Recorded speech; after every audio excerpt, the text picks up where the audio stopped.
have access to his glory. Now, not when you get to heaven. Now you have access to his glory.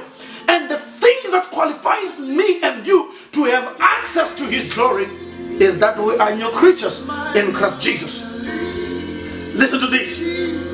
Now that you are born again, now that you have accepted Jesus as the Lord and Savior of your life, God, he has a good plan for your life that was set in motion the day you were born again.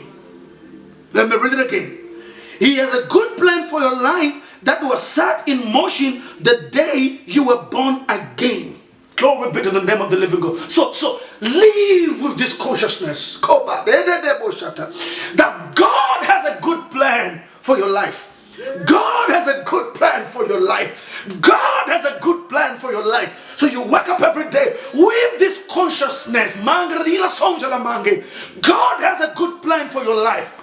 Every good and perfect gift cometh from above. It cometh from God.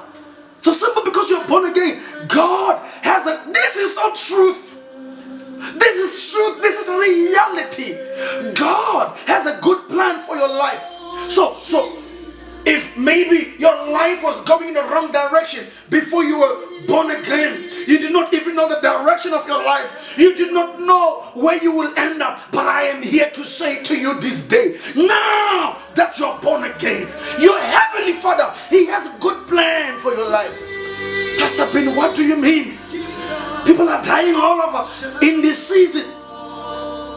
Brothers and sisters, your heavenly Father, he has a good plan for you. Count yourself blessed even in this season. Count yourself worthy of this good plan. Glory be to the name of the living God. We're about to close. Oh, now I miss church to close 5 times, but I will not close 5 times. Glory be to the name of the living God. Amen and amen and amen. Listen, you are the loved child of God. You are the loved child of God who is born into the loved family. This is very much important. Listen to this. You are the loved child of God who is born in the loved family. What do I mean when I said you are born? When you are born again, you are born in the loved family. Everything in the kingdom of God works by love.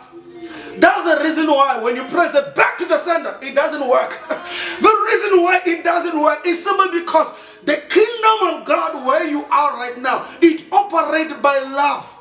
So back to the sender, it's not out of love. This family is a family of love. So anything that you do without love, it doesn't work. Because you are born in the family of love. Let the love of Christ, let the love of Christ take over your life. Let the love of Christ dominate your life. That's even faith. Faith doesn't operate by anything. The only principle that holds faith, it is love. The principle of faith is love.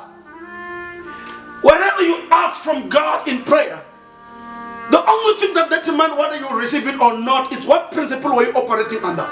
Because you are born in the family of love. So even right now when you're busy praying, oh Lord, I pray for healing. I pray for healing. The question will be, why? Why do you pray? Are you praying out of love, or are you praying so that you can just continue to do your own thing in your own agenda? It doesn't work that way. It's like when you ask God for money, I want money, I want money.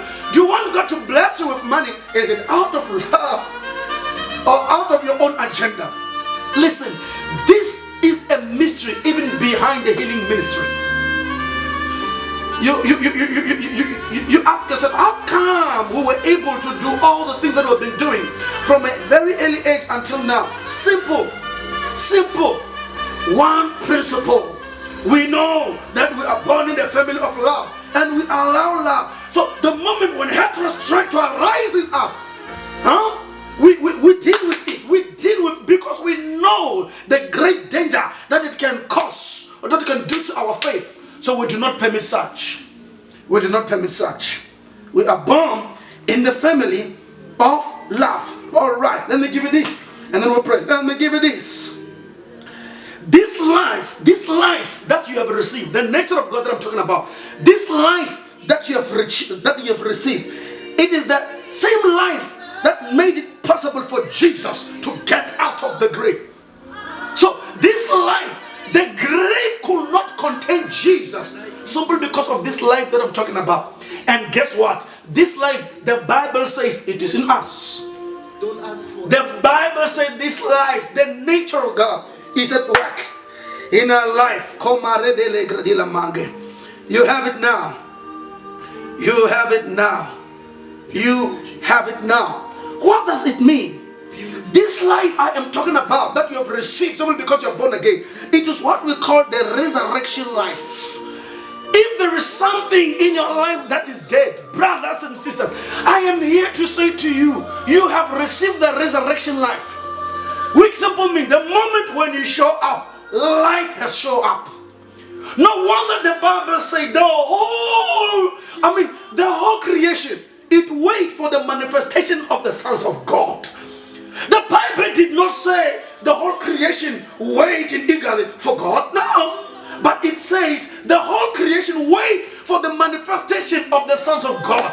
For the sons of God to come to maturity. For the sons of God to know that they have the nature of God. For the sons of God to know that they have the life of Jesus in them. That's the reason why when we pray for the sick, we pray with boldness, because we know we are the sons of God, that the nature is waiting for the manifestation. Brothers and sisters, I'm here to say it's time to manifest. It's time to manifest and know that you have the life of Jesus now. You have the life of Jesus now. When you walk into a company, life has walked into the company. When you walk into the family, life has walked into that family. When you walk into the shop, life has walked into that shop. Never allow anything to die in your presence.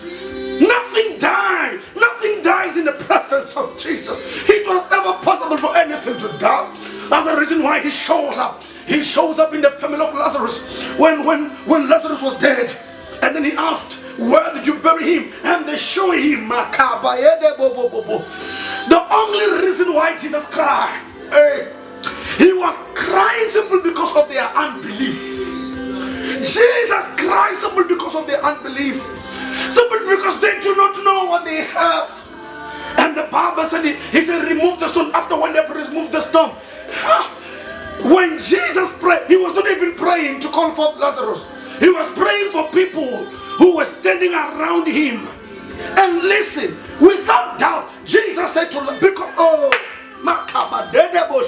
because Jesus knew what he carries, he shouted, Lazarus, come forth. He was not testing whether he had got power or not to call forth Lazarus. He knew that he had got life in the inside of him. And when he called forth Lazarus, he will surely come forth. All right. Okay. Let me see how many minutes I still have.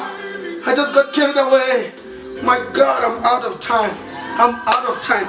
May God richly bless you wherever you are. We want you to know that you have the life of God in you. Let me pray for you very fast. Father, in the name of Jesus, I pray for everybody, oh God, watching me right now. Let your glorious presence, oh God, cover them even now. In Jesus' glorious name. Thank you, Lord. Join me again on Friday, and may God richly bless you. We love you all. Amen and amen.